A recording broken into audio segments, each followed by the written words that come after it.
Merci d'avoir choisi RCF Besançon-Belfort-Montbéliard. Le groupe des laïcs salétains de Franche-Comté adresse une invocation à Marie le 19 de chaque mois, jour de son apparition à Mélanie et Maximin. Martine et Yves portent cette prière. Si la récolte se gâte, ce n'est rien qu'à cause de vous autres. Je vous l'avais fait voir l'année passée par les pommes de terre. Vous n'en avez pas fait cas.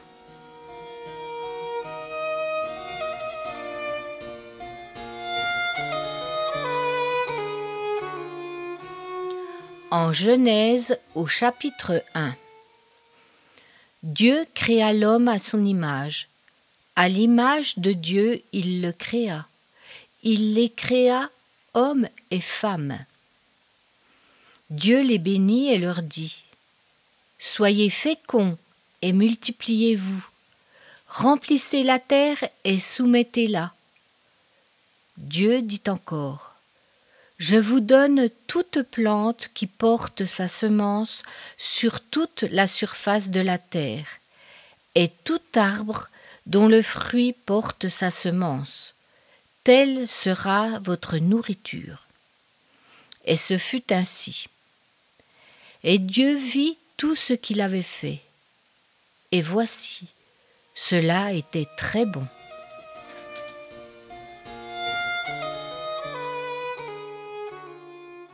Combien de signes nous faudra-t-il pour nous réveiller ?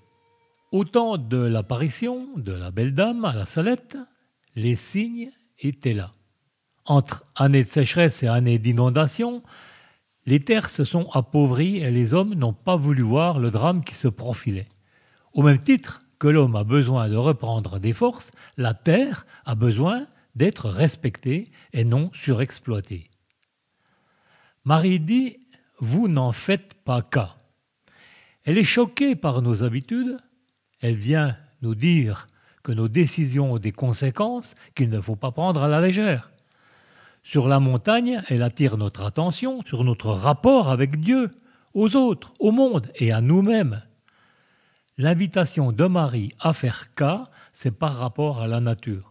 Prendre conscience que nos manières de vivre et de construire provoquent la disparition d'espèces animales et favorisent les inondations. Urbanisation des villes, détournement des rivières, construction, même dans les zones que nous savons inondables. C'est aussi un certain type de labour qui entraîne l'imperméabilité des sols, détruisant l'écosystème, sans parler de la déforestation et des grands incendies qui se multiplient tout autour de la planète.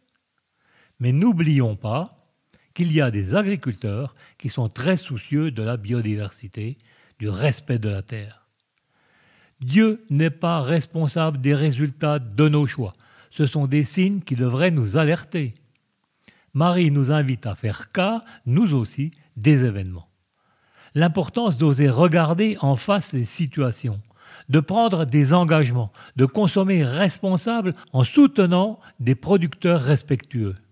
Nous pouvons retrouver le bon sens des anciens à l'écoute des cycles de la nature. S'engager à mieux respecter le bien commun. Nous avons le choix.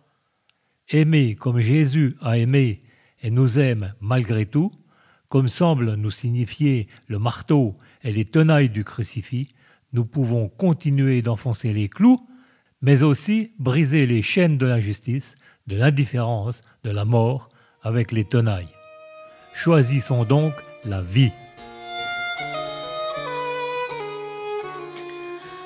Le défi intention de prière que le Saint-Père nous confie pour ce mois.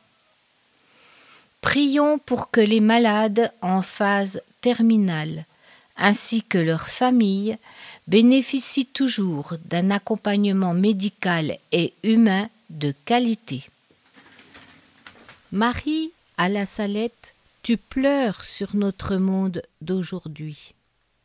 Les chaînes sur tes épaules supportent le poids de nos difficultés.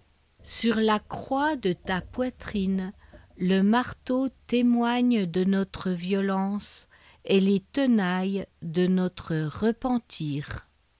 Les roses qui noient tes pieds affirment ta tendresse. Notre-Dame de la Salette, réconciliatrice des pécheurs, priez sans cesse pour nous qui avons recours à vous. J'ai marché